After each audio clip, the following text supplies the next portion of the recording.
My name is Katie Cohen. I am a senior in the College of Arts and Sciences, and I am the Chief Executive Officer of the Georgetown University Alumni and Student Federal Credit Union. My name is Margot McGrath, and I'm the Chairman of the Board of the Corp.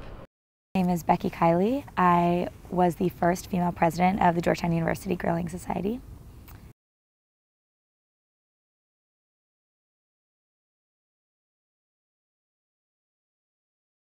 When I was asked to be president of JUGS, I knew I was the first female one, but I don't think it definitely wasn't as big a deal to the club as it seemed to the university. My first year on the Corp board, I was the only woman on the board of directors.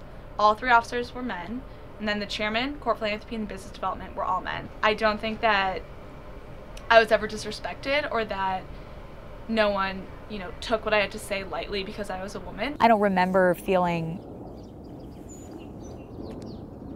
put off ever because I was a woman. The only thing that's glaring is the fact that you have whatever it is, 5 ties in front of you, like neckties. But I honestly never have paid that much attention to being a female. I mean, when I was appointed, other people definitely noticed, I think, because I would be asked, oh, are you the first female? Or maybe when I tried to put on my music in the back office, people notice I'm a girl. But there's a bit of a difference between the top tier level of leadership and just the one right below it. In the initial stages of the credit union, there's certainly no gender disparity. This year, we had several women apply for officer.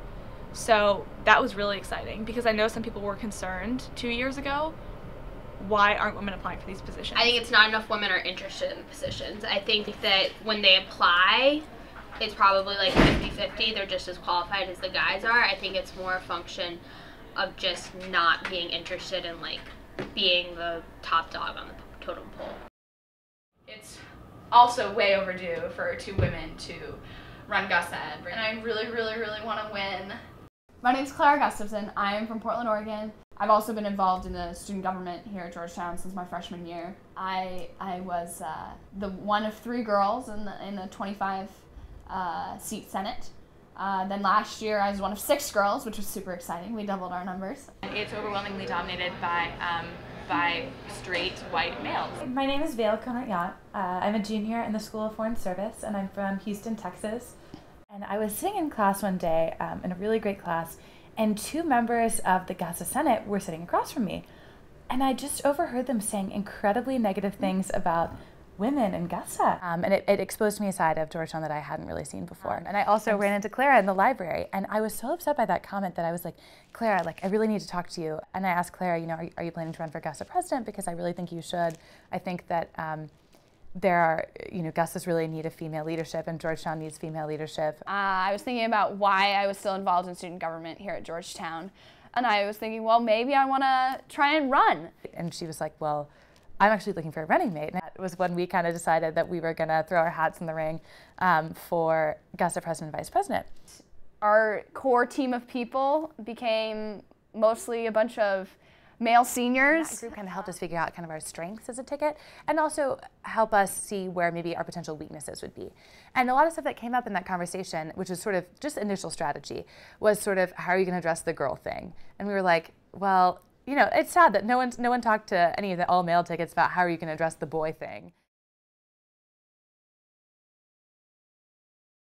So February 9th was the day that campaigning started.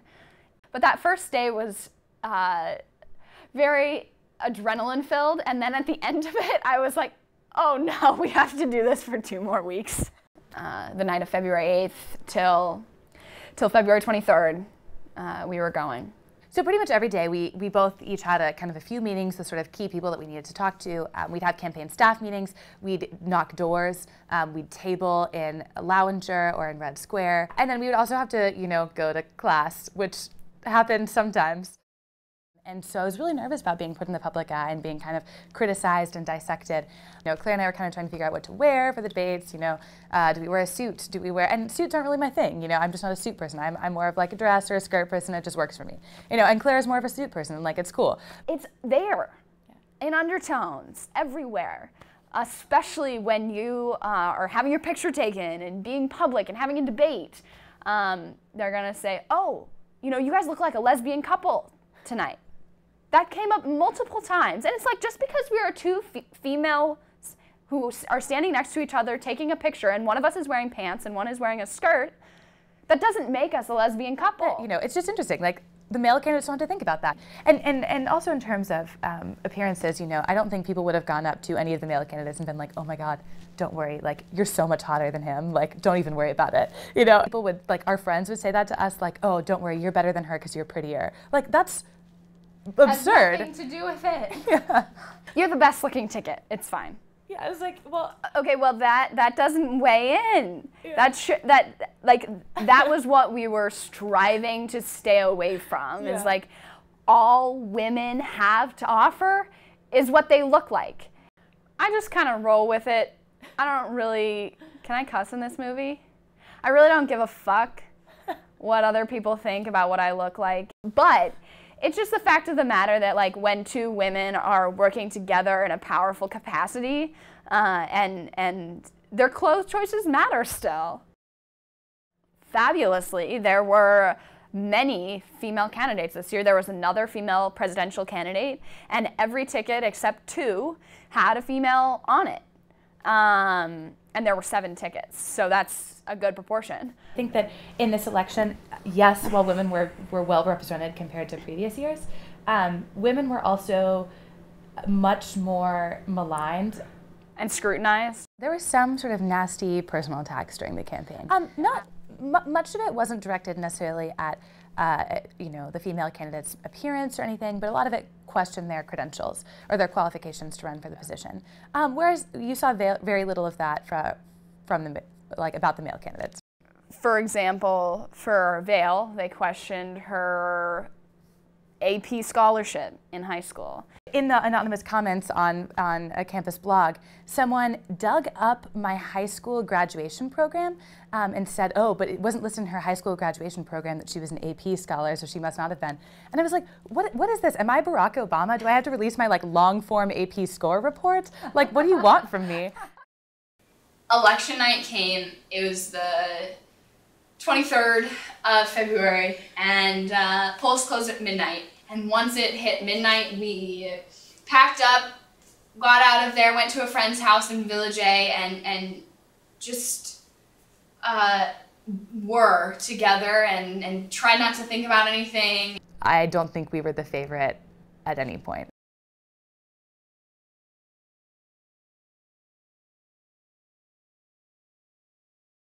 It wasn't until 2:15 a.m. that I got a call from Michael Meany, who was the sitting student body president.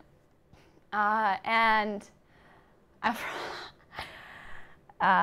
got a call. I picked it up, and I said, "Hi, Michael. How are you?" And he said, "Hi, Clara. I am well.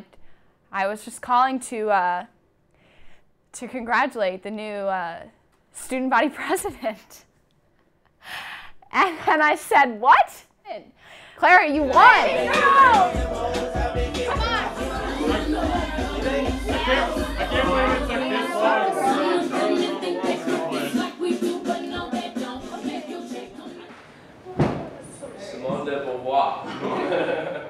You know, so many people were praising kind of our election as historic.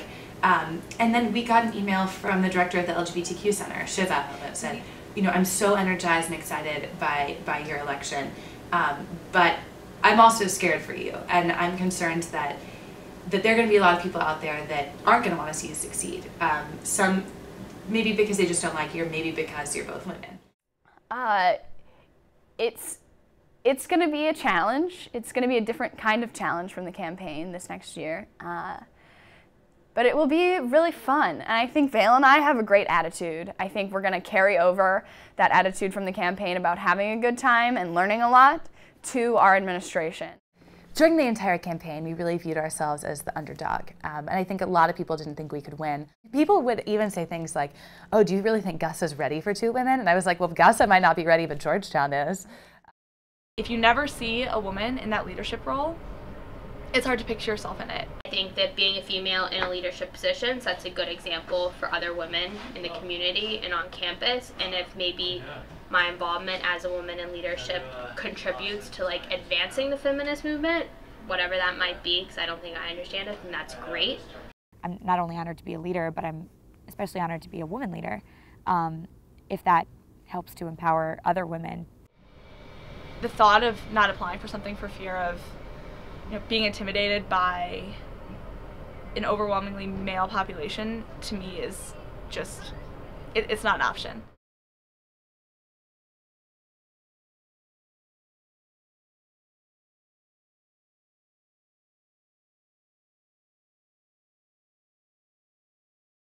The email's out. The email's out. Oh my gosh. It's out. It started. It began. Did you vote yet? No, I didn't vote yet. You want to see me vote? Okay, let's go vote. It's a classic sort of supply and demand economics problem, There's an excess supply of haters and a lack of demand for hater services, And so haters gonna hate.